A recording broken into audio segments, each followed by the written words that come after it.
సామ్రాజ్యవాదంలో భాగంగా మనము బెంగాల్, మైసూర్ ఆక్రమణలను పూర్తి చేయడం జరిగింది.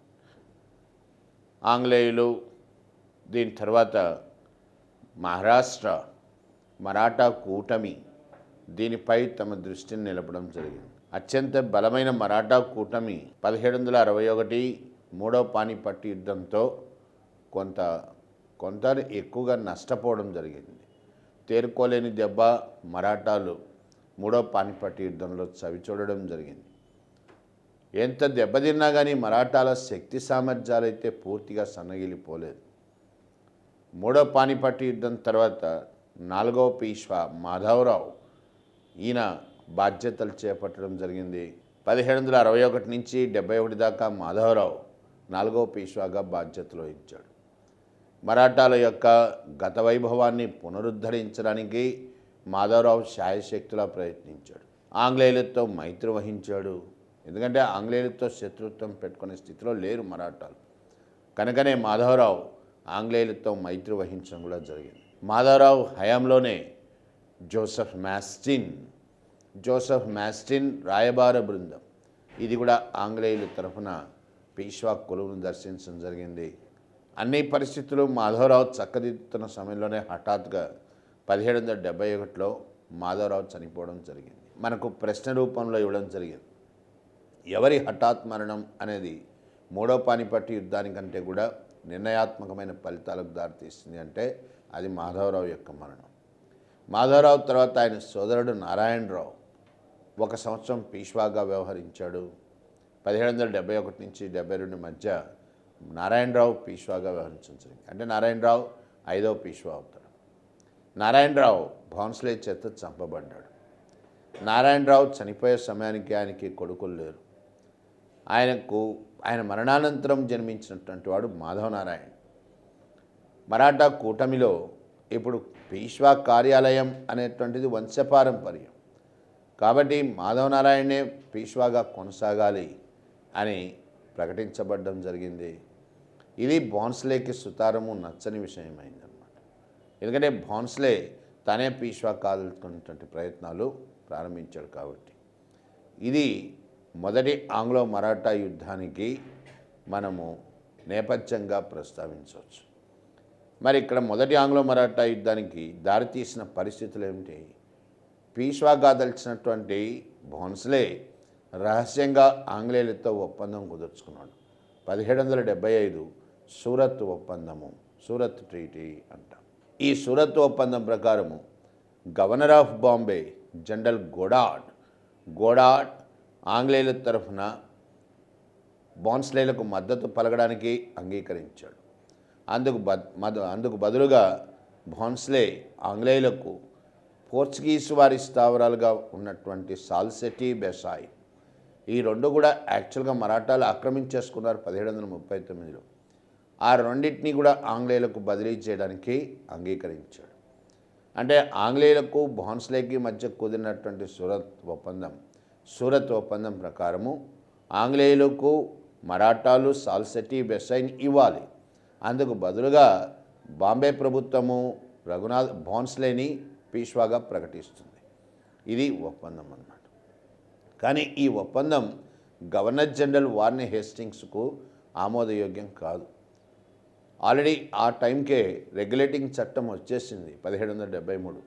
రెగ్యులేటింగ్ చట్టం ప్రకారం బెంగాల్కు గవర్నర్ జనరల్గా వ్యవహరిస్తాడు. బాంబే మెడ్రాస్ గవర్నర్లు ఆయన సూచనలు పాటించాలి. ఇక్కడ governor general warn Hastings Maratha రాజకీయాల్లో జోక్యం చేసుకోవడానికి సిద్ధంగా లేడు. కారణం ఏమిటంటే మరాఠా రాజకీయాల్లో జోక్యం చేసుకుంటే ఆంగ్లేయులు మరాఠాలకు వ్యతిరేకంగా పోరాడాల్సి వస్తుంది. అది హైదరాలీకి అనుకూలిస్తుంది. ఎందుకంటే ఆంగ్లేయులకు మైసూర్తో విభేదాలు అనేటువంటి పతాక స్థాయికి వచ్చేసాయి ఆల్రెడీ. హైదరాలీ అది అవకాశంగా తీసుకొని ఆంగ్లేయులపై యుద్ధం ప్రకటించే అవకాశం ఉంది. అందుకనే వార్న్ హేస్టింగ్స్ సూరత్ సంధికి సుముఖంగా లేడు.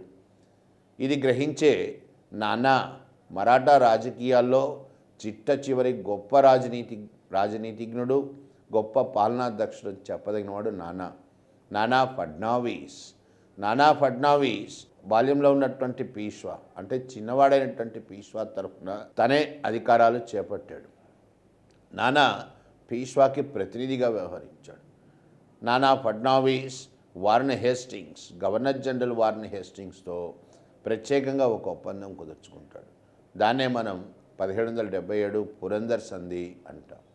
ఈ పురందర్ సంధి ప్రకారము ఆంగ్లేయులు మరాఠా రాజకీయాల్లో జోక్యం చేసుకోకుండా తటస్థ వైఖరి అవలంబిస్తే అందుకు బదులుగా సాల్సెట్టి ఇవ్వబడుతుంది. ఆంగ్లేయులకు సాల్సెట్టి ఇవ్వబడుతుంది. ఇది నానా ఆంగ్లేయులకు చేసినటువంటి ప్రమాణం. బదులుగా వార్న్ హేస్టింగ్స్ మాధవ్ నారాయణ్ని పీష్వాగా గుర్తించడానికి అంగీకరించాడు. కానీ ఇక్కడ బాంబే గవర్నర్ జనరల్ గోడాడ్ అంతకుముందే 1775లో సూరత్ సంధి చేసుకున్నాడు. ఆ సంధిని అనుసరించి గోడాడ్ గవర్నర్ జనరల్ సూచనలను పక్కన పెట్టి ఏకపక్షంగానే నిర్ణయం తీసుకున్నాడు. మరాఠాలపై యుద్ధం ప్రకటించాడు బాన్స్లేకి మద్దతుగా. ఇది మొదటి ఆంగ్లో మరాఠా యుద్ధం యొక్క ప్రారంభ దశ అని చెప్పచ్చు. ఎప్పుడైతే బాంబే గవర్నర్ గోడాడ్ ఆంగ్లేయులపై మరాఠాలపై యుద్ధం ప్రకటించాడో పీష్వా తరఫున నానా, మాదాజీ, సింధియా వీళ్ళు యుద్ధంలో పాల్గొనాల్సి వచ్చింది. ఇక్కడ మొదటిసారిగా జరిగినటువంటి యుద్ధంలో మరాఠాలు గొప్ప విజయమే సాధించారు. జనరల్ గోడాడ్ యొక్క సైన్యాలు ఓడించబడ్డాయి. జనరల్ గోడాడ్ విధిలేని పరిస్థితుల్లో వేద్గామ్ అనేటువంటి సంధికి అంగీకరించాల్సి వచ్చింది. ఈ సంధి ద్వారా ఆంగ్లేయులు తమ యొక్క వర్తక ప్రయోజనాలు దెబ్బతినిపోయే పరిస్థితిని తెచ్చుకున్నారు. బాంబే ప్రెసిడెన్సీలో ఇదంతా కూడా జరిగిన పరిణామం అంతా కూడా గవర్నర్ జనరల్ వార్న్ హేస్టింగ్స్కు చాలా సమస్యాత్మకంగా మారింది. ఎందుకంటే ఆంగ్లేయులు ఓడిపోవడం అంటే అది గవర్నర్ జనరల్ బాధ్యతే అవుతుంది. అందుకనే గవర్నర్ జనరల్ వార్న్ హేస్టింగ్స్ సుతారము ఇష్టం లేకపోయినప్పటికీ కూడా ఆంగ్లేయులతో మరాఠాలతో యుద్ధం చేయాల్సిన పరిస్థితి వచ్చింది. వార్న్ హేస్టింగ్స్ పురందర్ సంధిని రద్దు చేసుకొని ఆంగ్లేయులపై యుద్ధం ప్రకటించాడు. ఎప్పుడైతే వార్న్ హేస్టింగ్స్ మరాఠాలపై యుద్ధం ప్రకటించాడో అదే అవకాశంగా చేసుకొని హైదర్ అలీ ఆంగ్లేయులపై యుద్ధం ప్రకటించాడు. ఇప్పుడు వార్న్ హేస్టింగ్స్ ఊహించినట్టుగానే ఆంగ్లేయుల పరిస్థితి క్లిష్టమైంది. ఎందుకంటే ఒకవైపు మరాఠాలతో పోరాడాలా, ఇంకోవైపు బద్ధశత్రువైన హైదర్ అలీతోనూ పోరాడాలా. ఇట్లాంటి విపత్కర పరిస్థితిని ఆంగ్లేయులు ఎదుర్కోవడం జరిగింది. మొదటి ఆంగ్లో మరాఠా యుద్ధము ఇద్దరు కూడా సమఉజ్జీలుగా చేసినటువంటి పోరాటం. కొన్ని చోట్ల ఆంగ్లేయులు విజయం సాధిస్తే కొన్ని చోట్ల మరాఠాలు విజయం సాధించారు. 1779 నుంచి 82 వరకు ఈ యుద్ధం కొనసాగింది.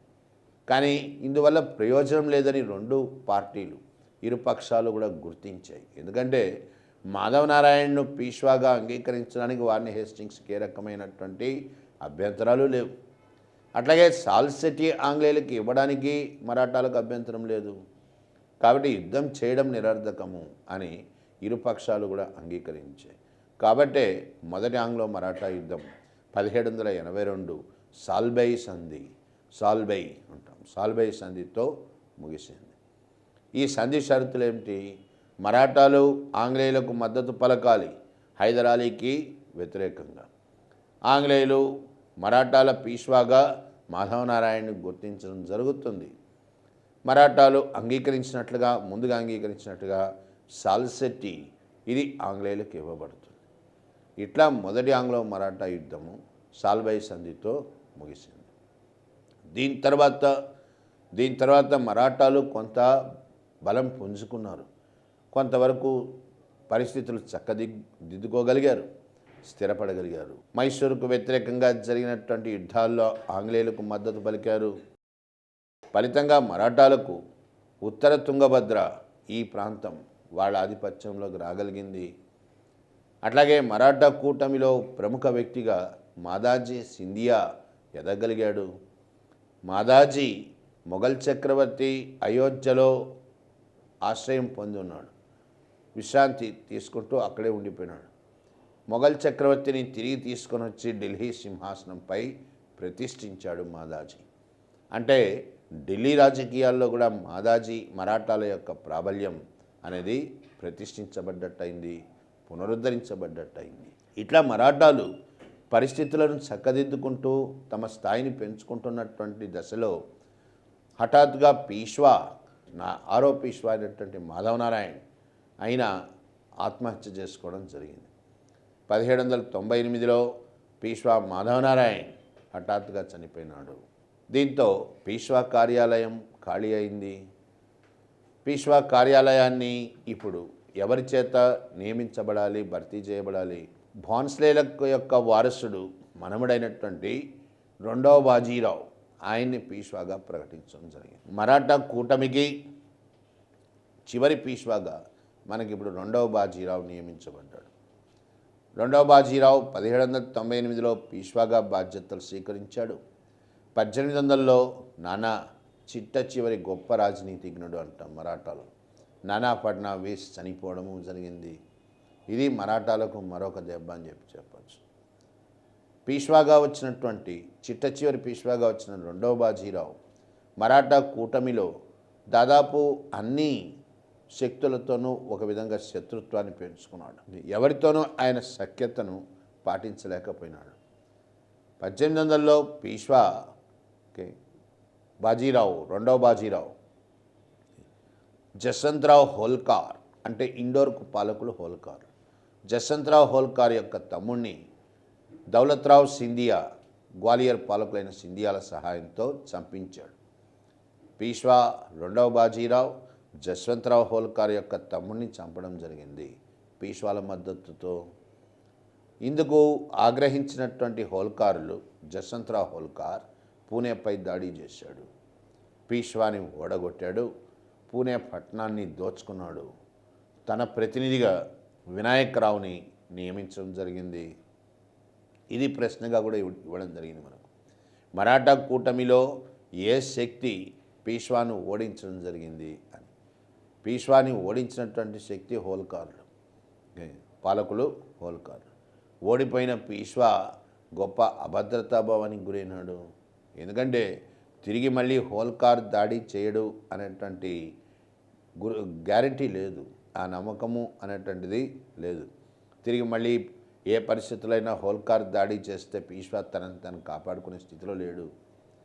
అభద్రతాభావానికి గురైనటువంటి పీష్వా గొప్ప తప్పే చేశాడు.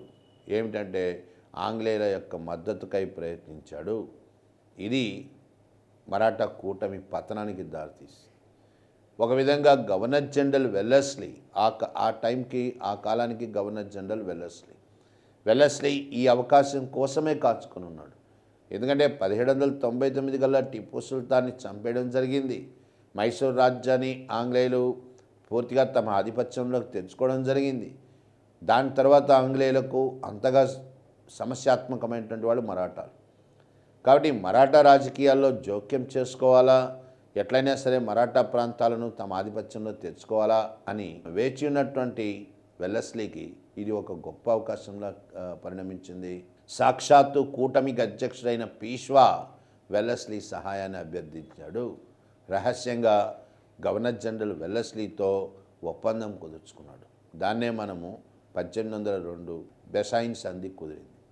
ఈ బెసైన్ సంధి ప్రకారము పీష్వా ఆంగ్లేయుల యొక్క రక్షణలోకి వచ్చినట్టయింది.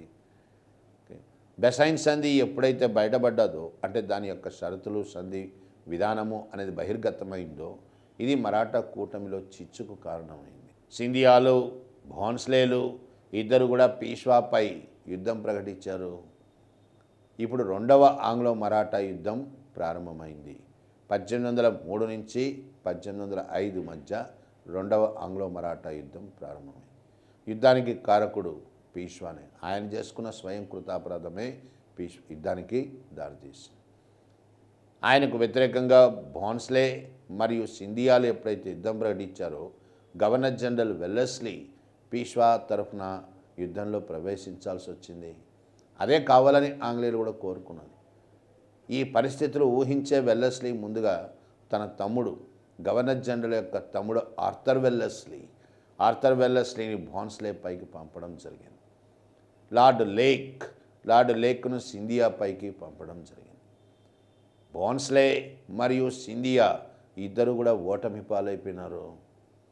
ఓడిపోయినటువంటి భోన్స్లేలు సైన్య సహకార పద్ధతికి అంగీకరించాల్సి వచ్చింది. బాన్స్లేల రాజ్యం మహానది దాకా విస్తరించింది ఒరిస్సాలో. అంత సువిశాలమైనటువంటి రాజ్యాలు కూడా ఇప్పుడు ఆంగ్లేయుల వశమైపోయినాయి. ఓడిపోయిన బాన్స్లేలు సైన్య సహకార పద్ధతికి అంగీకరించారు. అట్లాగే సింధియా, లార్డ్ లేక్ చేతిలో సింధియా ఓడిపోయినాడు. సింధియా రాజ్యము ఆగ్రా దాకా విస్తరించున్నది. ఢిల్లీలో కూడా సింధియాలు మొఘల్ చక్రవర్తి రక్షకులుగా చలామణి అవుతున్నారు. అట్లాంటి సింధియా ఓడిపోవడం రాజకీయాల్లో ఒక చాలా కీలకమైన మార్పు. లార్డ్ లేక్ సింధియా చేత సైన్య సహకార పద్ధతికి ఒప్పించాడు. ఆగ్రా దాకా ఉన్నటువంటి సింధియా రాజ్యం ఆంగ్లేయుల వశమైంది. లార్డ్ లేక్ ఢిల్లీలో ప్రవేశించాడు. మొఘల్ చక్రవర్తి రెండవ షాలం ఒక విధంగా ఆంగ్లేయులకు ఖైదీ అయిపోయినాడు. ఎర్రకోటలో బంధించబడ్డట్టయినాడు. ఎందుకంటే ఇప్పుడు మొఘల్ చక్రవర్తి ఆంగ్లేయుల రక్షణలోకి వచ్చేయడం జరిగింది. వెల్లెస్లీ విజయోత్సాహం, ఎందుకంటే ఆయన ఊహించలేదు ఇంత తొందరగా మరాఠా కూటమిపై ఆంగ్లేయులకు ఆధిపత్యం ఏర్పడుతుందని. ఈ విజయోత్సాహంలోనే లార్డ్ వెల్లెస్లీ గవర్నర్ జనరల్ హోల్కార్ పైకి కూడా ఆంగ్లేయులను లార్డ్ లేక్ను ఉసిగొల్పాడు. కానీ ఇక్కడ చిత్రంగా హోల్కార్ చేతిలో లేక్ ఓడిపోయినాడు. ఆంగ్లేయుల సేనాధిపతి లార్డ్ లేక్ హోల్కార్ చేతిలో ఓడిపోవడం జరిగింది. ఇక్కడ కంపెనీ ప్రభుత్వము, company court of directors governor general వెల్లెస్లీని తప్పుపట్టింది లేక్ యొక్క ఓటమికి.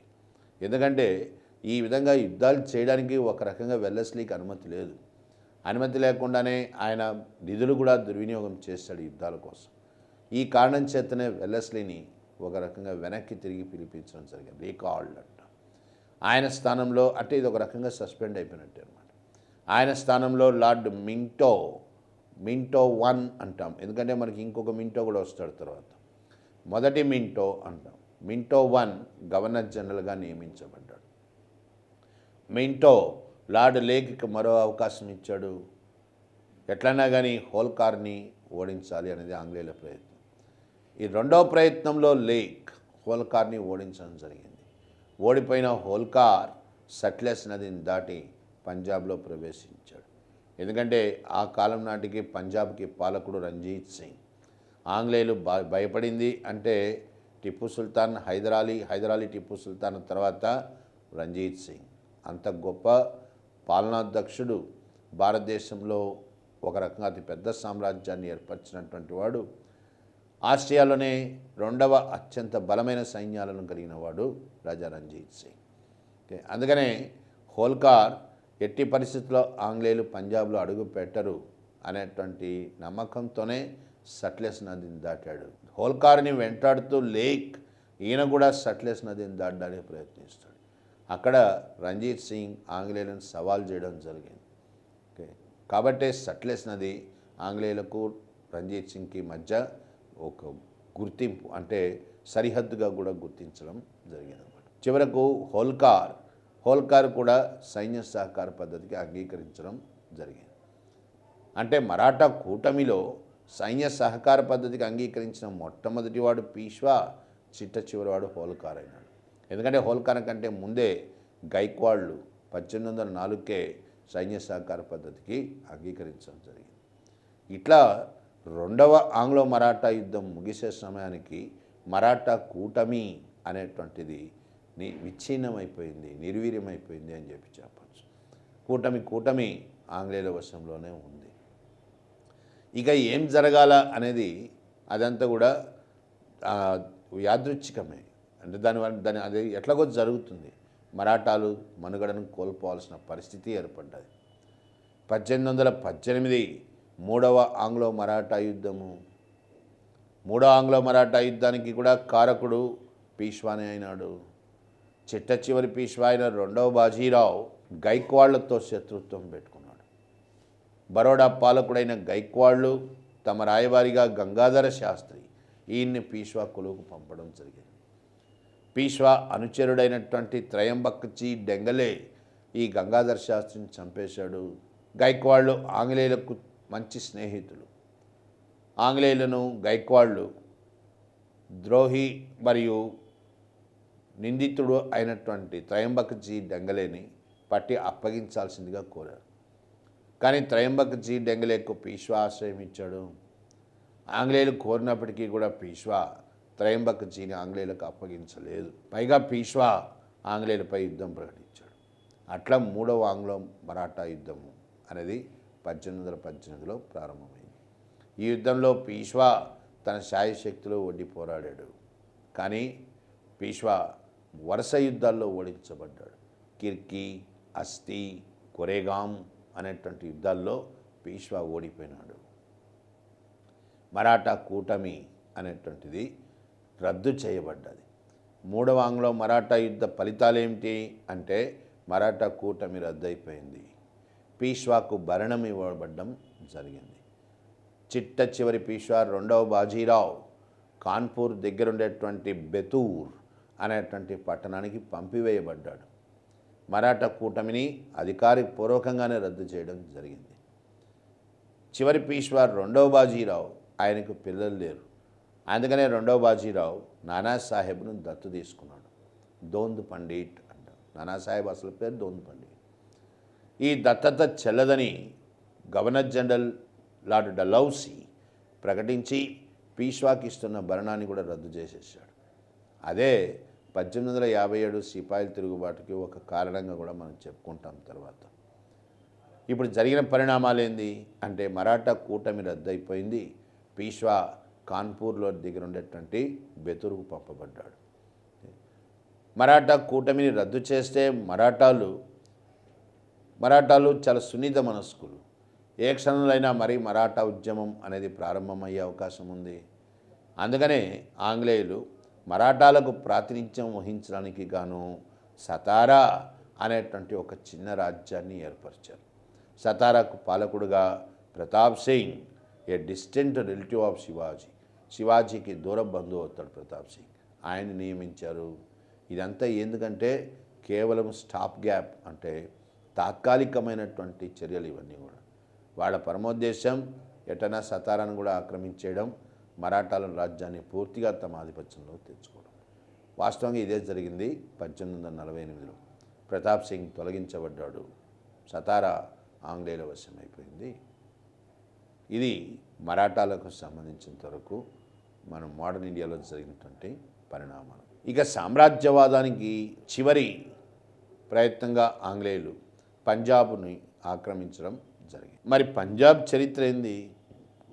పంజాబ్ చరిత్ర మనకు సిక్కు గురువులతోనే ప్రారంభమవుతుంది. గురు నానక్ మొదటి సిక్కు గురువుగా మనం ప్రస్తావించడం జరిగింది. గురు నానక్ తర్వాత వచ్చినాడు గురు అంగద్. గురు అంగద్ సిక్కులకు గురుముఖి అనేటువంటి లిపిని అందించాడు. స్క్రిప్ట్ అంటాం. గురు నానక్ యొక్క జీవిత చరిత్ర, జనం సఖి, దీన్ని రచించడము జరిగింది.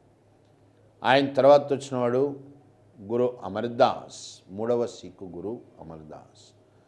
మూడవ సిక్కు గురు అమర్దాస్ ఆనంద్ సిక్కులు సంతోష సమయంలో ఆలపిస్తారు. ముఖ్యంగా వివాహ సందర్భాలు ఇట్లప్పుడు వాళ్ళు గానం చేసేది ఆనంద్. దీన్ని రచించడము జరిగింది. గురు అమర్దాస్ సిక్కులకు ఒక కొత్త విధానాన్ని ప్రవేశపెట్టాడు. మంజీ విధానము అంట. ఏంది మంజీ విధానం అంటే? మంజీ విధానము అంటే గురువు బోధనలు వ్యాప్తి చేయడానికి కొంతమంది శిష్యులను నియమించడం అన్నమాట. ఆయన తర్వాత వచ్చినవాడు గురు అమర్దాస్. గురు అమర్దాస్ తర్వాత గురు రామ్దాస్. గురు రామ్దాస్ ఈయన హయాంలో అక్బర్ చక్రవర్తి రామ్దాస్ కూతురుకు 5 బిగాలు అంటే దాదాపు 500 ఎకరాల భూమిని ఇస్తాడు. ఆ భూమిలోనే అమృత్సర్, సంతోఖ్సర్ అనేటువంటి చెరువుల నిర్మాణం జరుగుతుందన్నమాట. సరోవరాలు, పవిత్రమైనటువంటి జలాలతో కూడిన సరోవరాలు అని అర్థం అన్నమాట. గురు రామ్దాస్ మసంద్ సిస్టమ్. ఏంది మసంద్ విధానం అంటే డొనేషన్లు కలెక్ట్ చేయడం, విరాళాలు కలెక్ట్ చేయడం, విరాళాలు సేకరించడం, సిక్కు మతం నిర్వహణకు వ్యాప్తికి. దీనే మసంద్ అంటాం. ఈ విధానాన్ని ప్రవేశపెడతాడు. ఆయన తర్వాత వచ్చినవాడు 5వ సిక్కు గురు అర్జున్ దేవ్. అర్జున్ దేవ్ సిక్కులకు పరమ పవిత్రమైనటువంటి గురు గ్రంథ సాహిబ్ అంటాం, ఆది గ్రంథం. దీన్ని కంపోజ్ చేశాడు, దీన్ని సమకూర్చాడు అన్నమాట. ఇక్కడే 5వ సిక్కు గురువుకు జహంగీర్కు మధ్య కూడా అభిప్రాయ భేదాలు వస్తాయి. మొఘల్ చక్రవర్తి జహంగీర్, ఎందుకంటే 5వ సిక్కు గురు సచ్చాపాద్ షా తనే నిజమైన చక్రవర్తి అని అర్థం వచ్చేటువంటి బిరుదుతో ఉన్న బిరుదుని తీసుకుంటాడన్నమాట. అది జహంగీర్కి నచ్చలేదు. పైగా ఆది గ్రంథంలో కొన్ని సూక్తులు, ఖురాన్ సూక్తుల్ని కూడా జత చేయాలి అని జహంగీర్ సూచిస్తాడు. అది గురువు పాటించలేదు. పైగా గురువు జహంగీర్ యొక్క మొదటి కొడుకు ఖుస్రోకు మద్దతు పలుకుతున్నాడు. ఇది కూడా జహంగీర్కు నచ్చని విషయమైంది. ఈ కారణాల చేతనే మొఘల్ చక్రవర్తి జహంగీర్ 5వ సిక్కు గురు అర్జున్ దేవ్ను చంపడానికి ఆజ్ఞలు జారీ చేశాడు. మొట్టమొదటి సిక్కు గురుగా చంపబడ్డవాడు 5వ సిక్కు గురు అయిన అర్జున్ దేవ్. ఇది సిక్కుల్లో గొప్ప అలజడికి కారణమైంది. 6వ సిక్కు గురు గురు హరగోబింద్ సిక్కుల మధ్య సోదరభావం పెంపొందించే విధంగా అకాళీ తఖ్త్ సిక్కుల సోదరభావం అన్నమాట, దానికి ప్రతీకగా అకాళీ తఖ్త్ను స్థాపించాడు. గురు హరగోబింద్ హయాంలో సిక్కులకు మొఘలులకు మధ్య యుద్ధాలు చోటు చేసుకున్నాయి. హరగోబింద్ అమృత్సర్లో హర్మీందర్ సాహిబ్ అనేటువంటి నిర్మాణాన్ని చేపట్టాడు.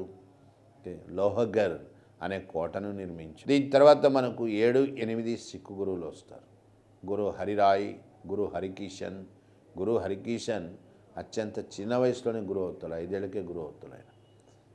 ఆయనకు మసూచి సోకడం వల్ల స్మాల్ పాక్స్ అనగా చిన్న వయసులోనే చనిపోవడం కూడా జరుగుతుంది. ఆయన తర్వాత వచ్చినవాడు తేగ్ బహదూర్, 9వ సిక్కు గురు తేగ్ బహదూర్ ఔరంగజేబుకు కొంతకాలం అత్యంత సన్నిహితుడుగా మెలిగాడు. మొఘలుల మన్సబ్దారుగాను వ్యవహరించాడు. కానీ దురదృష్టవశాత్తు ఇద్దరి మధ్య తిరిగి అభిప్రాయ భేదాలు తలెత్తాయి. ఎందుకంటే ఔరంగజేబ్ 1675లో జిజియాను పునరుద్ధరించాడు. ఇది గురువు సహించలేని విషయమైంది. ఇద్దరి మధ్య అభిప్రాయ భేదాలు వచ్చాయి. 9వ సిక్కు గురు అయిన తేగ్ బహదూర్ ఔరంగజేబ్ చేత చంపబడ్డాడు. ఇది సిక్కుల్లో తీవ్ర అలజడికి దారితీసింది. 10వ సిక్కు గురు అయినటువంటి గురు గోబింద్ సిక్కుల సమావేశాన్ని నిర్వహించాడు. ఆనందపూర్ సాహీబ్ తీర్మానము చేశాడు. దీంట్లో భాగంగానే సిక్కులైన వాళ్ళు 2 కత్తులు ధరించాలి. గురువు ముఖ్యంగా 2 కత్తులు ధరిస్తాడు. మెరీ, ఫిరీ అనే కత్తులు ధరించాలి. ప్రతి సిక్కు కూడా 5 కేలు ధరించాలి. 5 కేలు అంటే కేష్, కృపాన్, కంగా ఇట్లా 5 ధరించడం అన్నమాట. 5 కేలతో వచ్చేటువంటి ధరించాలి. మొట్టమొదటిసారిగా గురు గోబింద్ హయాంలో సిక్కులు ఒక డివోషనల్ సెక్ట్, అంటే దైవాన్ని ఆరాధించేటువంటి సిక్కులు సమాజం కాస్త పోరాట పటిమ కలిగిన శక్తిగా మారింది. A devotional sect being converted into a martial race, పోరాట పటిమ కలిగిన జాతిగా రూపొంది. దాన్నే మనం ఖల్సా అంటాం. సిక్కు సిద్ధ సైన్యం ఖల్సా. ఇది గోబింద్ హయాంలో ఏర్పాటైందన్నమాట. గురు గోబింద్ దురదృష్టవశాత్తు నాందేడ్, మనకు మహారాష్ట్రలో నాందేడ్ అని, అక్కడ చంపబడ్డాడు అన్నమాట. అక్కడే మనకు సిక్కు గురుద్వారా కూడా, గొప్ప గురుద్వారా వెలిసింది కూడా. దీంతో గురువులు అనే వాళ్ళ యొక్క యుగం ముగిసింది సిక్కిజంలో 10వ సిక్కు గురువుతో. గురు గోబింద్ తర్వాత మనకు గురువులు లేరు. చిట్ట చివరి సిక్కు నాయకుడు అని చెప్పుకోదగినటువంటి వాడు పంజాబ్లో సిక్కులకు బందా నాయకత్వం వహించడం జరిగింది. బందా బహదూర్ మొఘలులకు వ్యతిరేకంగా సిక్కులను సమీకరించి యుద్ధాలు చేశాడు. 1715లో బందా మొఘల్ చక్రవర్తి ఫరూక్ సియర్కు పట్టుబడ్డాడు. అట్లా బందా బహదూర్ 1715లో ఉరిదీయబడ్డం జరిగింది. దీని తర్వాత పంజాబ్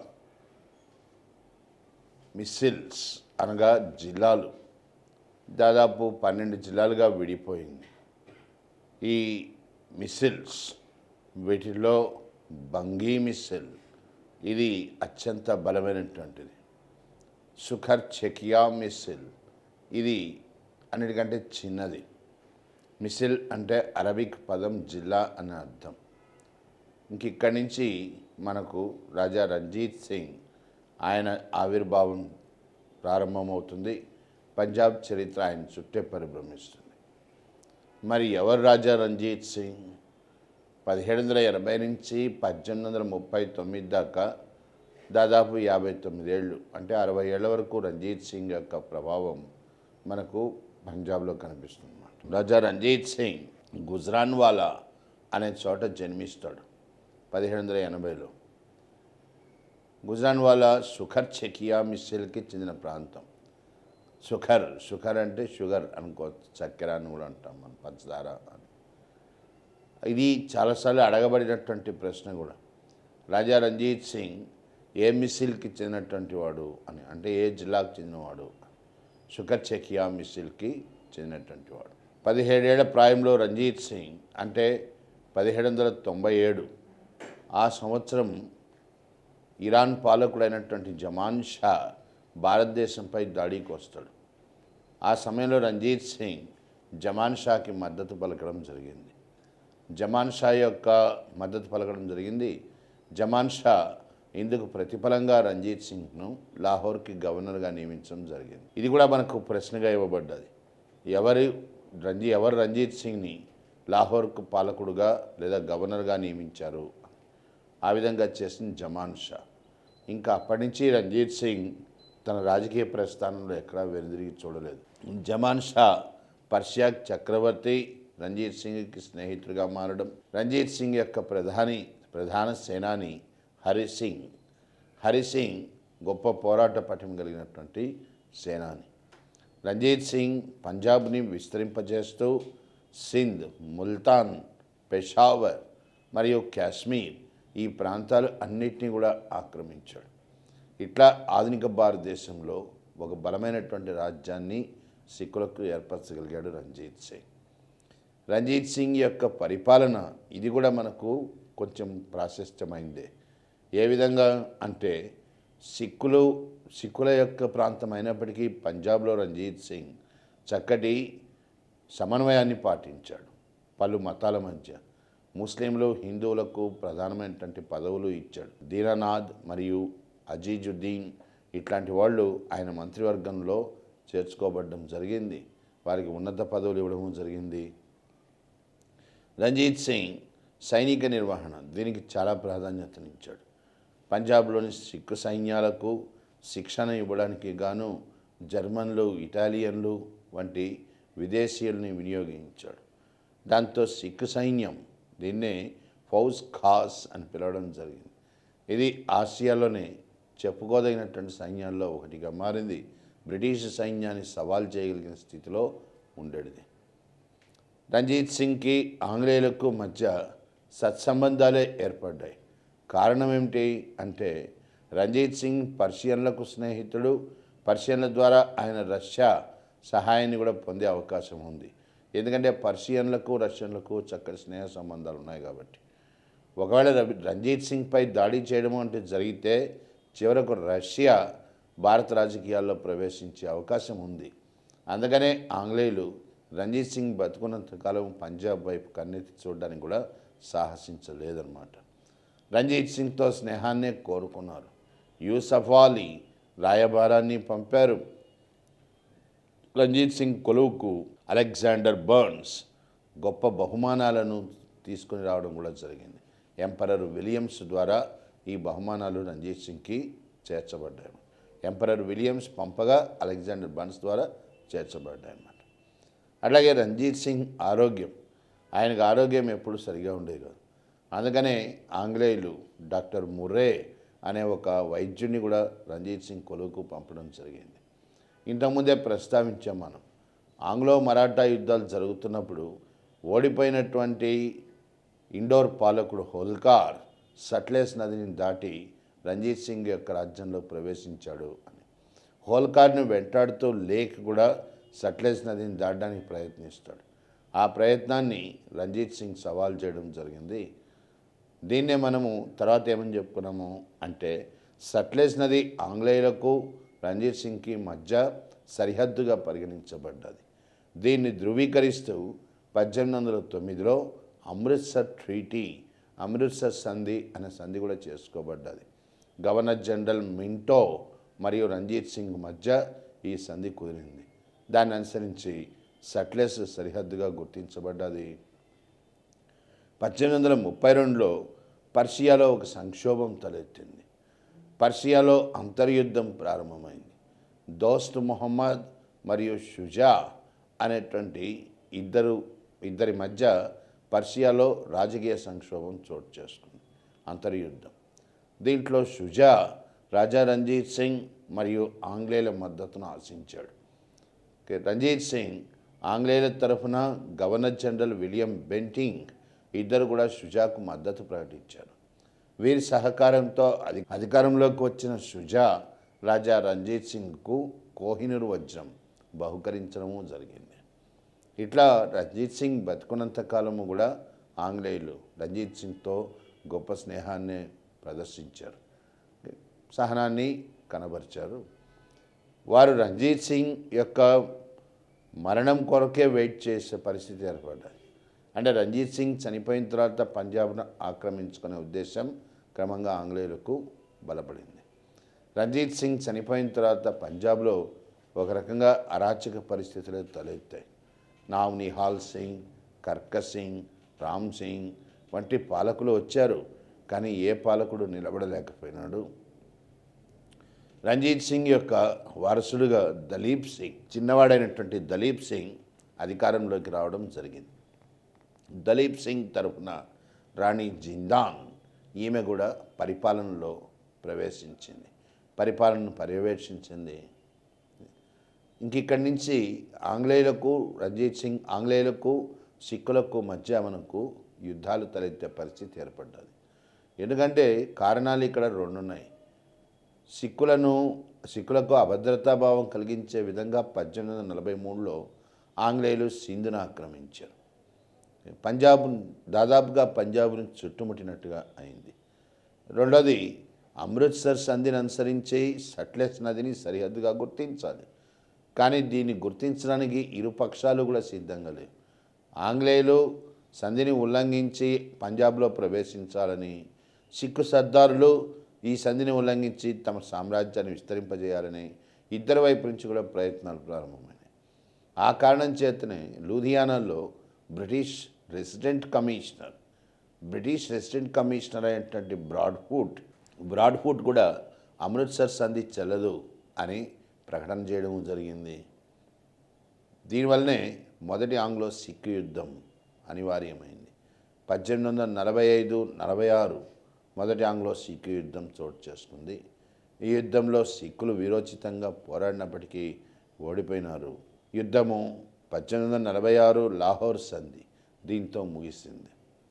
ఈ సంధిలో సిక్కులు 1,50,00,000 రూపాయలు, 1.5 కోటి రూపాయల వరకు పరిహారం చెల్లించాల్సిందిగా కోరడమైంది. అందుకు బదులుగా సిక్కులు కొంత మేరకు, సగం మేరకు, దాదాపు 75 లక్షల వరకు సిక్కులు పరిహారంగా చెల్లించారు. మిగిలిన పరిహారం నిమిత్తం సిక్కులు కాశ్మీర్ను ఆంగ్లేయులకు దారదత్తం చేశారు. ఇదే కాశ్మీర్ను ఆంగ్లేయులు రాజా గులాబ్ సింగ్ కుటుంబానికి అమ్మివేయడం జరిగింది. వారి ద్వారా 1 కోటి రూపాయల దాకా ఆంగ్లేయులు తిరిగి పొందడం జరిగింది. అప్పటి నుంచి కాశ్మీర్కు పాలకులుగా గులాబ్ సింగ్ వంశం కొనసాగుతూ వచ్చింది. మన భారతదేశానికి స్వతంత్రం వచ్చే కాలం నాటికి కాశ్మీర్ పాలకుడైన హరి సింగ్ ఈ గులాబ్ సింగ్ వంశానికి చెందినటువంటి వాడే. ఇట్లా సిక్కులు కాశ్మీర్ని కోల్పోయినారు, పరిహారాన్ని చెల్లించారు. ఇదేగాక ఈ లాహోర్ సంధికి అనుబంధంగానే భైరావాల్ సంధి అని ఇంకో సంధి కూడా జరుగుతుంది. ఆ సంధిలో రాణి జిందాన్ పూర్తిగా ఆంగ్లేయులకు ఆమె లొంగిపోయినట్టుగా అయింది. ఈ సంధిని అనుసరించి ఆంగ్లేయులు పంజాబ్లో ప్రవేశించేటువంటి అధికారాన్ని కూడా పొందగలిగారు. లాహోర్లో తమ సైన్యాలను మోహరించగలిగారు. రాణి జిందాన్ ఆంగ్లేయుల రక్షణను పొందే పరిస్థితి ఏర్పడ్డది. ఆమెను ఆంగ్లేయులు తొలగించడము జరిగింది, వారణాసికి పంపేయడము జరిగింది. ఇట్లా సిక్కులు పూర్తిగా తమ యొక్క ఆధిపత్యాన్ని పంజాబ్లో కోల్పోయే పరిస్థితి వారే తెచ్చుకున్నట్టుగా అయింది. దీని తర్వాత రెండవ ఆంగ్లో సిక్కు యుద్ధము 1848-49లో మళ్ళీ రెండవ ఆంగ్లో సిక్కు యుద్ధం ప్రారంభమైంది. కారణం ఏంది అని అంటే 1848 నాటికి మనకు డలౌసీ గవర్నర్ జనరల్గా రావడం జరిగింది. డల్హౌసీ గొప్ప సామ్రాజ్యాకాంక్ష కలిగినవాడు. ఏ అవకాశం వచ్చినా సిక్కులతో యుద్ధానికి సిద్ధంగా ఉన్నాడు గవర్నర్ జనరల్ డల్హౌసీ. ఆ పరిస్థితుల్లోనే ఇద్దరు ఆంగ్లేయ అధికారులను ముల్తాన్ పాలకుడైనటువంటి మూలరాజ్ ఈయన చంపడం జరిగింది. ముల్తాన్లో ఇద్దరు ఆంగ్లేయులు చంపబడ్డారు మూలరాజ్ యొక్క ప్రోద్బలం వల్ల. దాన్ని అవకాశంగా తీసుకొని గవర్నర్ జనరల్ డల్హౌసీ సిక్కులపై యుద్ధం ప్రకటించాడు. ఈ యుద్ధంలో కూడా సిక్కులు వీరోచితమైన పోరాటం చేశారు, కానీ సిక్కుల పరాభవాన్ని ఎదుర్కోక తప్పలేదు. ఫలితాలు ఏంటి అంటే, రెండవ ఆంగ్లో సిక్కు యుద్ధం తర్వాత పంజాబ్ మొత్తం కూడా ఆంగ్లేయుల వశమైంది. దలీప్ సింగ్ పదవీచ్యుతుడు చేయబడ్డాడు. అట్లా పదవిని కోల్పోయిన దలీప్ సింగ్ లండన్లోనే స్థిరపడ్డాడు. క్రైస్తవాన్ని ఆయన అనుసరించడం కూడా జరిగింది. పంజాబ్ మొత్తాన్ని కూడా ఒక బోర్డు, అంటే ఒక పరిపాలనా బోర్డుకు అప్పచెప్పడం జరిగింది. Sir John Lawrence, sir Henry Lawrence, sir John Lawrence వీడి సోదరులు. Sir John Lawrence chief commissioner of పంజాబ్గా నియమించబడ్డాడు. సర్ జాన్ లారెన్స్ గొప్ప పరిపాలనను అందించాడు పంజాబ్కి. ఆయన పర్యవేక్షణలో పంజాబ్ అనతి కాలంలోనే అత్యంత ఐశ్వర్యవంతమైనటువంటి ప్రాంతంగా తీర్చిదిద్దబడ్డది బ్రిటిష్ ఇండియాలో. ఆ కారణం చేతనే సర్ జాన్ లారెన్స్ యొక్క సేవలకు గుర్తింపుగా సిక్కులు 1857 సిపాయిల తిరుగుబాటు కాలంలో ఆంగ్లేయులకు మద్దతుగానే నిలిచారు. ఆంగ్లేయులను సిక్కులు వ్యతిరేకించలేదు. ఇట్లా పూర్తిగా పంజాబ్ ఆంగ్లేయుల వశమైపోయింది. ఈ చాప్టర్ ముగించే లోపల మనకు కొన్ని చిన్న చిన్న ఇతర రాజ్యాలు కూడా వస్తాయి. ఏమిటా ఇతర రాజ్యాలు? సామ్రాజ్యవాదంలో భాగంగా బ్రిటిష్ వారి హయాంలో వెలుగులోకి వచ్చి కొన్ని రాజ్యాలు తమ మనుగడను కొనసాగించుకోగలిగాయి, కొన్ని క్రమంగా ఆంగ్లేయుల వశము అయిపోయాయి. ఇట్లా వచ్చినటువంటి రాజ్యాల్లో మొట్టమొదటిగా ప్రస్తావించదగింది హైదరాబాద్ సంస్థానం. హైదరాబాద్ సంస్థానము, స్వతంత్ర హైదరాబాద్ ఆధునిక భారతదేశంలోనే అతిపెద్ద స్వదేశీ సంస్థానం. 1724లో అసాఫ్జా నిజాం ఉల్ ముల్క్ హైదరాబాద్ సంస్థానాన్ని స్థాపించడం జరిగింది. ఆల్రెడీ మనము కర్ణాటక యుద్ధాలు ప్రస్తావించేటప్పుడు హైదరాబాద్ సంస్థానంలో ఏం జరిగిందో కూడా మనం ప్రస్తావించాం. నాసిర్ జంగ్, ముజఫర్ జంగ్ వీళ్ళ మధ్య వారసత్వ పోరు. ఈ పోరులోనే ఆంగ్లేయులు ఫ్రెంచ్ వారు జోక్యం చేసుకోవడము, ముజఫర్ జంగ్ చంపబడ్డము. ఆయన తర్వాత ఫ్రెంచ్ వారు సలాబత్ జంగ్ని హైదరాబాద్ సంస్థానానికి నవాబుగా ప్రకటించడము. నవాబ్గా ప్రకటించబడ్డ సలాబత్ జంగ్ ఫ్రెంచ్ వారికి ఉత్తర సర్కార్లు ఇవ్వడము, ఇవన్నీ కూడా మనం ఆల్రెడీ ప్రస్తావించాం. సలాబత్ జంగ్ తర్వాత సింహాసనానికి వచ్చినటువంటి, అంటే హైదరాబాద్ నవాబ్ అయినటువంటి నిజామాలి సుదీర్ఘకాలం పరిపాలించాడు. ఆయన పాలన సుదీర్ఘమైంది కాబట్టే అప్పటి నుంచి పాలకులకు నైజాం లేదా నిజాంలు అని పిలవడం జరిగింది. నిజామాలి రాజధానిని కూడా మార్చాడు. ఔరంగాబాద్ నుంచి హైదరాబాద్కు మార్చడం జరిగింది. నిజామాలి 1798లో గవర్నర్ జనరల్ వెల్లెస్లీ ప్రవేశపెట్టినటువంటి సైన్య సహకార పద్ధతి, దీనికి అంగీకరించడం జరిగింది. అట్లా ఆధునిక భారతదేశంలో సైన్య సహకార పద్ధతికి అంగీకరించినటువంటి మొట్టమొదటి పాలకుడు నిజామాలి అయినాడు. నిజామాలి ఆంగ్లో మైసూర్ యుద్ధాల్లో పాల్గొన్నాడు. అందుకు ప్రతిఫలంగా ఆంగ్లేయులు ప్రస్తుత రాయలసీమ జిల్లాలను ఇచ్చారు, తిరిగి వెనక్కి తీసుకున్నారు. ఎందుకంటే వారి సైన్యాల నిర్వహణ భారం నిమిత్తము ఏ ప్రాంతాలైతే ఇవ్వబడ్డాయో అవి తిరిగి తీసుకోబడ్డాయి. నిజామాలియే వీటిని ఆంగ్లేయులకు దారదత్తం చేయడం జరిగింది. అందుకనే వాటిని దత్త మండలాలు, సీడెడ్ డిస్ట్రిక్ట్స్ అని పిలవడం కూడా జరిగిందనమాట. ఇతని తర్వాత సికిందర్ జా అధికారంలోకి రావడం జరిగింది. సికిందర్ జా హయాంలోనే మనకు సికింద్రాబాద్ నిర్మాణం, సికింద్రాబాద్కు శంకుస్థాపన జరిగింది. దీని తర్వాత హైదరాబాద్ సంస్థానంలో మనకు ప్రధానమంత్రి, అంటే హైదరాబాద్ సంస్థానంకి ప్రధానిగా వ్యవహరించినటువంటి సలార్ జంగ్ ఆయన వెలుగులోకి రావడం జరిగింది. 3 నవాబులకు ప్రధానమంత్రిగా పనిచేసిన సలార్ జంగ్ గొప్ప సంస్కరణలు ప్రవేశపెట్టాడు. అసలు పేరు తురాబ్ అలీ ఖాన్ అని అంటామన్నమాట. మహబూబ్ అలీ, మహబూబ్ అలీ తర్వాత వచ్చినటువంటి నవాబ్ అంటే చిట్ట చివరి నవాబ్ మీర్ ఉస్మాన్ అలీ. వీళ్ళ కాలంలో హైదరాబాద్ సంస్థానం కొంత పురోగతి సాధించింది. ముఖ్యంగా మీర్ ఉస్మాన్ అలీ గొప్ప సంస్కరణలను ప్రవేశపెట్టాడు. హైదరాబాద్లో పలు కట్టడాలు, పలు డ్యామ్లు, ఆనకట్టలు, నిజాం సాగర్, అలీ సాగర్ వంటి ఆనకట్టలు, వీటి నిర్మాణాన్ని చేపట్టడం జరిగింది. అట్లాగే ఉస్మానియా యూనివర్సిటీ శంకుస్థాపన చేయడం జరిగింది. 1919 నుంచి మనకు ఉస్మానియా యూనివర్సిటీ పనిచేయడం కూడా ప్రారంభమైంది.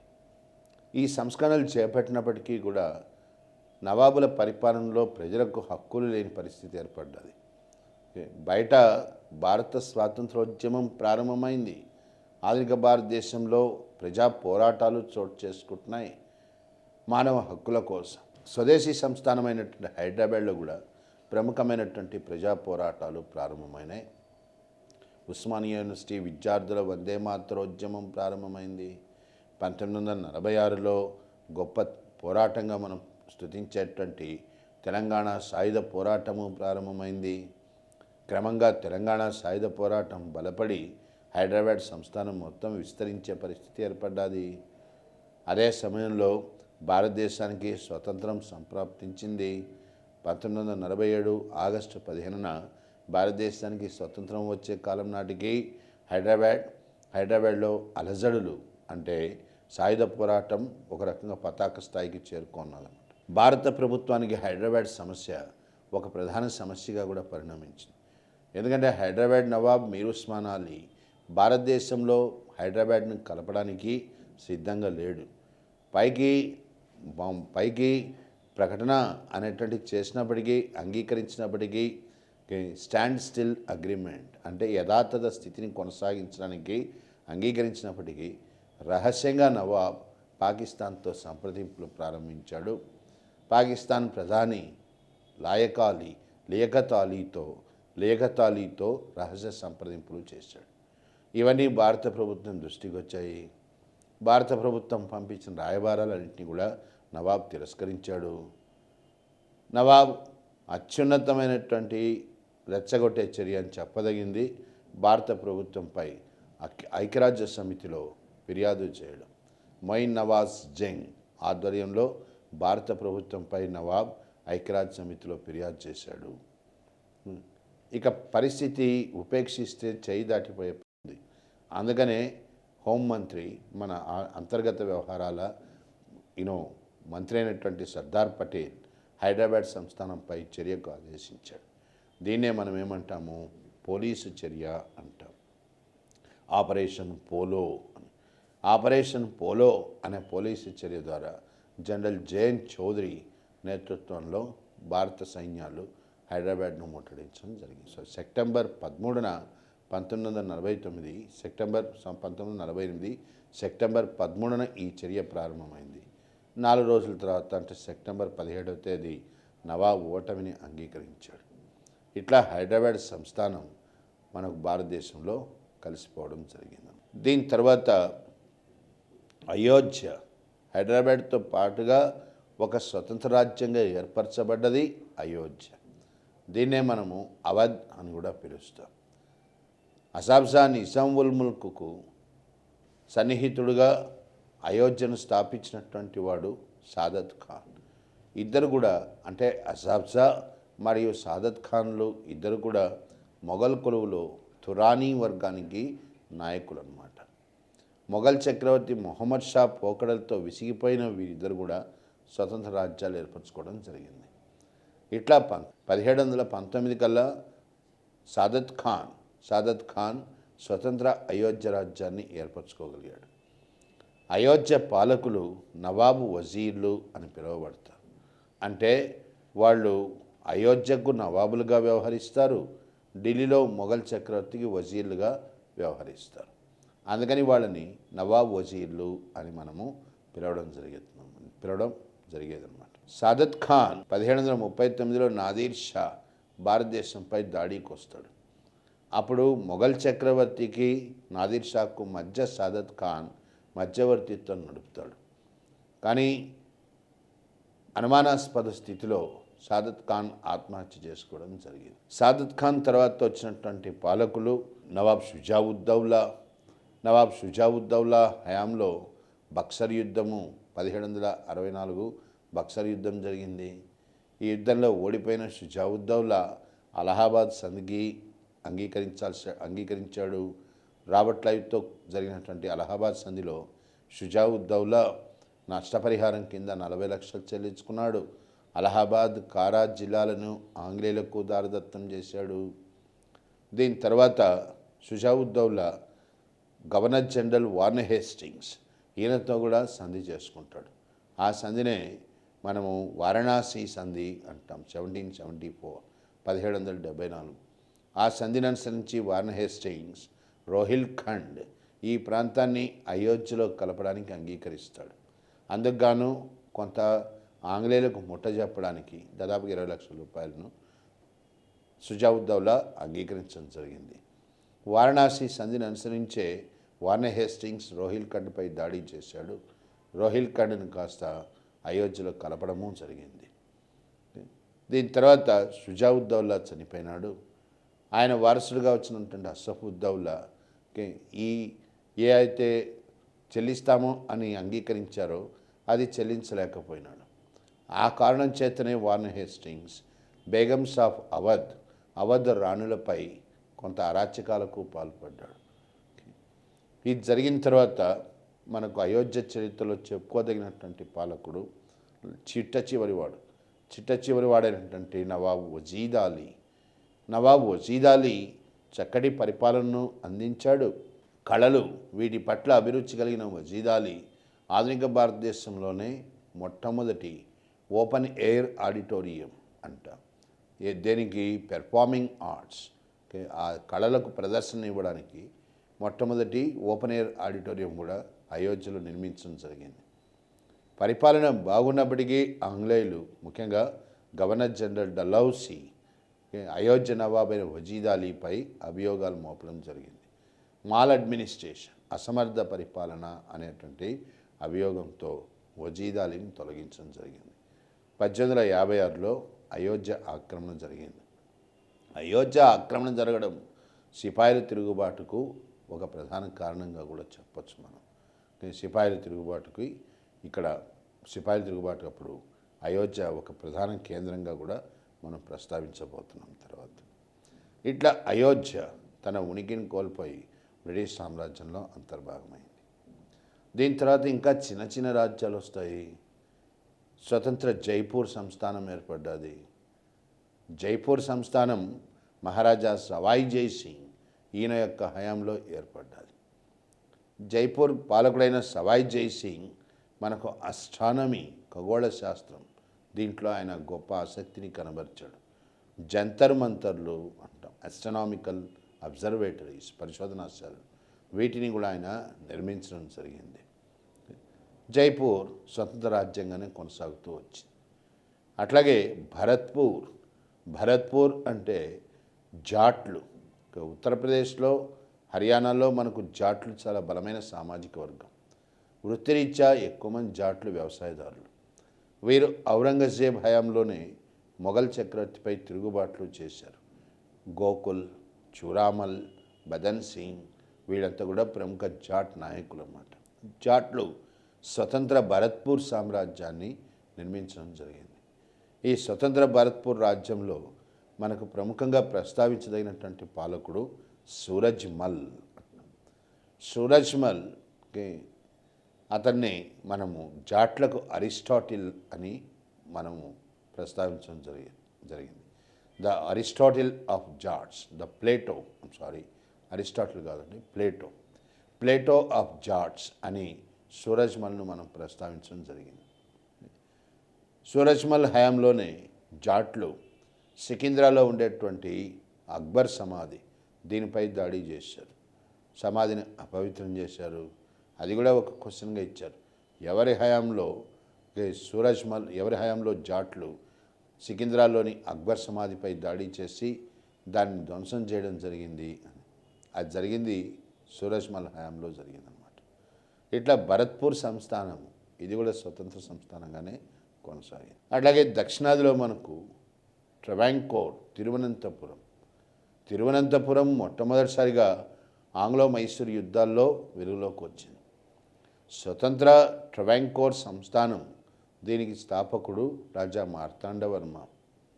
రాజా మార్తాండవర్మ గొప్ప సంస్కరణలను ప్రవేశపెట్టాడు. ట్రవాంకోర్ సంస్థానము ఆధునిక భారతదేశ స్వదేశీ సంస్థానాల్లోకెల్లా ఇంగ్లీషు విద్యను మొట్టమొదటిసారిగా ప్రవేశపెట్టినటువంటి మొట్టమొదటి సంస్థానమైంది. అట్లాగే సతీ సహగమనాన్ని కూడా ఇది నిషేధించినటువంటి మొట్టమొదటి సంస్థానము ట్రవాంకోర్ సంస్థానం. రాజా రవివర్మ, మనము ఆధునిక భారతదేశంలో చిత్రకళకు పితామహుడిగా మనము ఈయన్ని కీర్తిస్తాం. The father of modern Indian painting అంటాం. రాజా రవివర్మ మార్తాండవర్మ కులువుకు చెందినటువంటి వాడు అన్నమాట. ఇట్లా ట్రవాంకోర్ సంస్థానము చెప్పుకోదగ్గ పురోగతిని సాధించింది. ఆంగ్లేయులకు మద్దతు పలికింది మైసూర్ సంస్థానానికి వ్యతిరేకంగా. కానీ హైదరాలీ టిప్పు సుల్తాన్లు చనిపోయిన తర్వాత ఆంగ్లేయులు ఈ సంస్థానం పైన దాడులు చేయడం జరిగింది. 1805లో వేలుతంబి, ద దివాన్ ఆఫ్ ట్రవాంకోర్ సంస్థానానికి ఆయన దివాన్. ఆయన ఆంగ్లేయుల యొక్క విధానాలకు వ్యతిరేకంగా తిరుగుబాటు చేశాడు. వేలుతంబి ఉరిదీయబడ్డాడు. 1805లోనే ట్రవాంకోర్ సంస్థానాన్ని ఆంగ్లేయులు తమ వశం చేసుకోవడం జరిగింది. ఇట్లా స్వదేశీ సంస్థానాల్లో కొన్ని మనం ప్రముఖంగా ప్రస్తావించాల్సి వచ్చిందన్నమాట. దీంతో భారతదేశంలో ఆంగ్లేయుల యొక్క సామ్రాజ్యవాదం అది విస్తరించినటువంటి తీరు, ఇది మనము చర్చించడం జరిగింది. సామ్రాజ్యవాదం ముగియగానే దీనికి అనుబంధంగా మనకు ప్రారంభం అవుతున్నటువంటిది వలసవాదం. ఏమిటి వలసవాదం అంటే, సామాన్యంగా మనకు సామ్రాజ్యవాదం, వలసవాదం ఈ రెండింటినీ కూడా పర్యాయ పదాలుగా వాడుతుంటారు. కానీ రెండింటి మధ్య స్పష్టమైనటువంటి తేడా ఉంది. సామ్రాజ్యవాదం అంటే ఒక బలమైన రాజ్యం వేరొక రాజ్యంపై తన బలాన్ని ప్రదర్శిస్తూ రాజకీయపరమైన నియంత్రణ చేస్తుంది, ఆ ప్రాంతాన్ని ఆక్రమిస్తుంది, పరిపాలిస్తుంది. దీన్ని మనం క్లుప్తంగా సామ్రాజ్యవాదం అని చెప్పవచ్చు. వలసవాదం అంటే రాజకీయపరమైనటువంటి ఆక్రమణే కాదు, ఆక్రమించబడినటువంటి ప్రాంతంలో అన్ని రంగాలలోనూ కూడా మార్పులు తీసుకురాబడతాయి. అంటే వలసవాదంలో కేవలం రాజకీయపరమైన నియంత్రణే కాదు, సామాజిక, ఆర్థిక, మత, సాంస్కృతిక రంగాలన్నింటిలో కూడా ఆక్రమిత దేశం ఏ దేశమైతే ఆక్రమించబడ్డదో అది మార్పులకు లోనవుతుంది. ఈ మార్పులు అనేటువంటివి బలమైన రాజ్యం యొక్క అవసరాలకు తగ్గట్టుగా మార్పులు చేయబడుతూ వస్తాయి. అంటే ఏ రాజ్యమైతే ఆక్రమించుకుంటుందో ఆ రాజ్యం తన అవసరాలకు అనుగుణంగా ఆక్రమిత రాజ్యంలో మార్పులు చేస్తుంది. అట్లా చేయబడితే అది వలసవాదం అవుతుంది.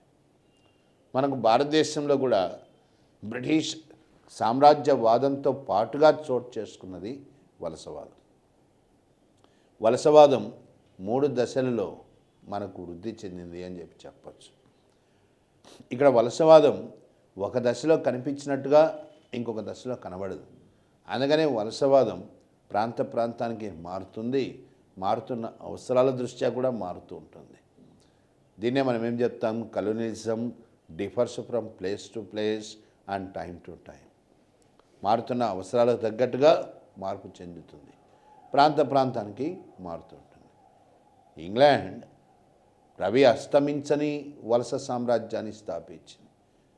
పశ్చిమ దిక్కున మనకు అమెరికా నుంచి తూర్పు దిక్కున ఆస్ట్రేలియా, న్యూజిలాండ్ల వరకు కూడా ఇంగ్లాండ్ సామ్రాజ్యమే. అదే ఇంగ్లాండ్ తన తెల్ల వలసలు, వైట్ కాలనీస్ అంటాం, ఆస్ట్రేలియా, న్యూజిలాండ్, కెనడా వీటి పట్ల ఒక విధమైనటువంటి వలసవాదాన్ని అనుసరించింది. అక్కడ కొంత ఉదారత్వాన్ని కనబరుస్తుంది. అదే ఇంగ్లాండ్ ఆఫ్రికా, ఇండియా లాంటి వలసల పట్ల, ఆఫ్రికా ఖండము, ఇండియా లాంటి, భారతదేశం లాంటి వలసల పట్ల కొంత వివక్షతో కూడిన వలసవాదాన్ని ప్రదర్శిస్తుంది. అందుకనే వలసవాదం దేశ దేశానికి మారుతుంది, కాలానికి తగ్గట్టుగా, అవసరాలకు తగ్గట్టుగా మారుతుంటుంది. ఇది దాని అర్థం అన్నమాట. భారతదేశంలో వలసవాదం 3 దశల్లో అభివృద్ధి చెందింది. ఏమిటా 3 దశలు అంటే, మొట్టమొదటిది మర్కంటైల్ క్యాపిటలిజం అంటాం. ఏంది మర్కంటైల్ క్యాపిటలిజము? వ్యాపార పెట్టుబడిదారీ విధాన దశ అంటాం. వ్యాపార పెట్టుబడిదారీ విధాన దశ 1757 నుంచి 1813 దాకా. ఈ దశలో వలసవాదం కేవలం ముడి సరుకులను, భారతదేశం నుంచి ముడి సరుకులను అధిక మొత్తంలో ఇంగ్లాండ్కు తరలించడానికి ప్రాధాన్యతనిచ్చింది. ముడి సరుకులనే మనము మర్కంటైల్ క్యాపిటలిజం, మర్చెంట్ క్యాపిటల్ అని పిలుస్తాం. వ్యాపారులకు పెట్టుబడి ఏంటంటే ముడి సరుకులు. కాబట్టే 1757 నుంచి 1813 మధ్యకాలంలో ముడి సరుకులు అధిక మొత్తంలో ఇంగ్లాండ్కు తరలించబడ్డాయి. ఎందుకంటే ఇంగ్లాండ్ పరిశ్రమల యొక్క అవసరాల నిమిత్తం. అట్లాగే ఈ దశలోనే వలస ప్రభుత్వం భారతదేశంలో వ్యవసాయ రంగంలో నిక్షిప్తమైనటువంటి మూలధనాన్ని కొల్లగొట్టడానికి ప్రయత్నించింది. అగ్రికల్చర్ క్యాపిటల్ అన్నమాట. భారతదేశం అంత ఐశ్వర్యవంతమైన దేశం ఇంకోటి లేదు. ఒక రకంగా అన్ని నదులు ఉన్నటువంటి దేశం, అత్యంత ఐశ్వర్యవంతమైన దేశం. వ్యవసాయ రంగంలో అపారమైన సంపద కేంద్రీకృతమై ఉన్నది. ఈ సంపదను కొల్లగొట్టడానికే ఈ దశలో ప్రయత్నాలు జరిగాయి. అందుకు గాను 3 విధానాలు వచ్చాయి. ఏమిటా 3 విధానాలు? జమీందారీ విధానము, రైత్వారీ విధానము, మహల్వారీ విధానం. ఈ 3 భూమి శిస్తు విధానాలను ఈ దశలోనే ప్రవేశపెట్టడం జరిగిందన్నమాట. 1793 కల్లా జమీందారీ విధానం అమల్లోకి వచ్చింది. 1802, 1803 నాటికి రైత్వారీ విధానం ప్రవేశపెట్టారు. 1813 నాటికి మహల్వారీ విధానం రూపకల్పన జరిగింది. విధానాలు ఏమైనప్పటికీ కూడా పరమోద్దేశం రైతాంగం యొక్క దోపిడీగానే కొనసాగిందన్నమాట. కాబట్టి మొట్టమొదటి దశ, వలసవాదం యొక్క మొట్టమొదటి దశను ఏమంటున్నాము అంటే వ్యాపార పెట్టుబడిదారీ విధాన దశ, మర్కంటైల్ క్యాపిటలిజం అంటాం.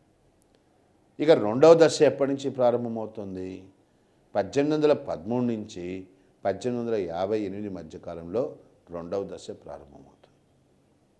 ఇది ఇండస్ట్రియల్ క్యాపిటలిజం అని పిలువబడ్డది. పారిశ్రామిక పెట్టుబడిదారీ విధాన దశ అంట.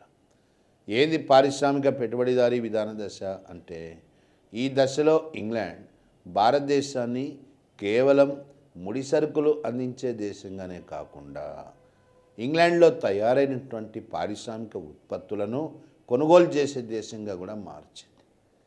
అంటే మనము కేవలం ముడి సరుకులు అందించడమే కాదు, ఇంగ్లాండ్లో తయారవుతున్నటువంటి వస్తువులకు మార్కెట్గా మన దేశ వ్యవస్థ మార్చబడ్డదన్నమాట. వారికి ఇవ్వాల్సిన ముడి సరుకులు మనమే ఇవ్వాలి, వాడు ఉత్పత్తి చేసినటువంటి వస్తువులను మనమే కొనుగోలు చేయాలి. ఈ స్థితికి తీసుకురావడం జరిగింది. అట్లాగే ఇంగ్లాండ్ ఒక కొత్త విధానాన్ని కూడా పాటించింది. ఏమిటా విధానము అంటే వ్యూహాత్మకంగా మరియు ఒక ఉద్దేశపూర్వకంగా స్వదేశీ భారతదేశ పరిశ్రమలను దెబ్బగొట్టే విధానం. భారతదేశ పరిశ్రమలు దెబ్బతింటే కానీ ఇంగ్లాండ్ పరిశ్రమలకు లాభం చేకూరదు. కాబట్టి ఒక విధాన పద్ధతిలో, ఒక క్రమ పద్ధతిలో స్వదేశీ భారతదేశ పరిశ్రమలను దెబ్బగొట్టే ప్రయత్నము ప్రారంభమైంది. నెక్స్ట్ అదేవిధంగా ఈ దశలో ఆధునిక పరిశ్రమలు అయినటువంటి తోటల పెంపకం, దీన్నే మనం ప్లాంటేషన్ ఇండస్ట్రీ అంటాం. మనకు మొట్టమొదటి పరిశ్రమ ప్లాంటేషన్ ఇండస్ట్రీ, భారీ పరిశ్రమ అన్నమాట. అట్లాగే రైల్వేలు, cement, jute, plus iron and steel, banking, ఇట్లాంటి ఆధునిక పరిశ్రమలు. ఈ పరిశ్రమలన్నీ కూడా ఈ దశలోనే ప్రారంభమైనాయి. ఎందుకు వస్తున్నాయి ఈ పరిశ్రమలు అంటే, భారతదేశంలో పారిశ్రామికీకరణ పెంపొందించడం అనేది కాదు అక్కడ ఉద్దేశం. ఒక వ్యూహాత్మకంగా భారతదేశంలో ఉన్నటువంటి వనరులను కొల్లగొట్టడం. వనరులు కొల్లగొట్టాలంటే పరిశ్రమలు పెట్టాలి. ఇట్లా ఈ దశ మొత్తం కూడా 1813 నుంచి 1858 మధ్యకాలంలో మనకు కేవలం పారిశ్రామికీకరణ, పారిశ్రామికపరమైనటువంటి విధానాలు స్పష్టంగా కనిపిస్తాయి. వీటి పరమోద్దేశం వనరులను కొల్లగొట్టడం అన్నమాట. అందుకు అనుగుణంగానే ఈ దశలో స్వేచ్ఛా వ్యాపారం కూడా ప్రవేశపెట్టబడ్డది. ఫ్రీ ట్రేడ్ అంట. 1813 చార్టర్ చట్టము, 1833 చార్టర్ చట్టము వంటి చార్టర్ చట్టాలు ప్రవేశపెట్టబడ్డాయి. ఈ చార్టర్ చట్టాలు భారతదేశ మార్కెట్ వ్యవస్థను మరింతగా విస్తరింపజేశాయి. స్వేచ్ఛా వ్యాపారం, పరిపూర్ణమైన స్వేచ్ఛా వ్యాపారం ప్రవేశపెట్టబడ్డది. ఈ పరిపూర్ణమైనటువంటి స్వేచ్ఛా వ్యాపారం ద్వారా ఆంగ్లేయ వర్తకులు భారతదేశంతో విస్తృతంగా వ్యాపారం చేయడం జరిగింది. కానీ భారతీయ వర్తకులు మాత్రం ఇంగ్లాండ్తో వర్తకం చేయడానికి ఈ స్వేచ్ఛా వ్యాపారం వర్తించలేదన్నమాట. అంటే అర్థమైందంటే స్వేచ్ఛా వ్యాపారం కింద వారు స్వేచ్ఛగా మన ఆర్థిక వ్యవస్థలోకి ప్రవేశించవచ్చు, కానీ మనం స్వేచ్ఛగా వారి ఆర్థిక వ్యవస్థలోకి ప్రవేశించలేము అని అర్థం అన్నమాట. వారి మార్కెట్ వ్యవస్థలోకి ప్రవేశించలేము. ఇట్లాంటి విధానం వల్ల భారతదేశ పరిశ్రమలు, భారతదేశ ముడి సరుకులు ఇవన్నీ దోపిడీకి గురైనాయి. ఇక మూడో దశను ఏమంటాము వలసవాదంలో అంటే ఫైనాన్షియల్ క్యాపిటలిజం అంటాం, ద్రవ్య పెట్టుబడిదారీ విధాన దశ అంటాం. 1858 నుంచి ఇది చోటు చేసుకుంది. ఈ దశలో ఇంగ్లాండ్ తనకు సమకూరిన సంపద భారతదేశాన్ని దోచుకోవడం వల్ల ఏ మేరకైతే సంపద సమకూరిందో దాన్నే తిరిగి భారతదేశ పరిశ్రమల్లో పెట్టుబడిగా పెట్టింది. ఇట్లాంటి పెట్టుబడులు పెట్టడం వల్ల క్రమంగా భారతదేశం యొక్క పారిశ్రామిక ప్రగతి, దానిపైన పారిశ్రామిక ప్రగతి మరియు పరిశ్రమలపైన ఇంగ్లాండ్ తన యొక్క ఆధిపత్యాన్ని నెలకొల్పుకోగలిగింది. ఇట్లా వలసవాదం అనేటువంటిది 3 దశల్లో చోటు చేసుకున్నది. మరి ఈ వలసవాదం యొక్క ఫలితాలు ఏంది? ఫలితాలు అంటే గ్రామీణ వ్యవస్థలో రెవెన్యూ విధానం వల్ల వ్యవసాయ రంగంలో వచ్చిన మార్పులు, పట్టణ వ్యవస్థలో వ్యాపార వాణిజ్య విధానాల వల్ల వచ్చిన మార్పులు, వీటన్నిటినీ కలిపి మనము ఫలితాల కింద మనము పరిశీలించాల్సి ఉంటుంది. ఎందుకంటే ఈ నేపథ్యం తెలుసుకోకుండా ఆధునిక భారతదేశంలో వచ్చిన ఏ మార్పుని, ఏ సంఘటనని కూడా మనము పూర్తి స్థాయిలో అర్థం చేసుకోలేము. కాబట్టి ఈ బ్యాక్గ్రౌండ్, ఈ నేపథ్యం మనకు చాలా అవసరం అవుతుంది.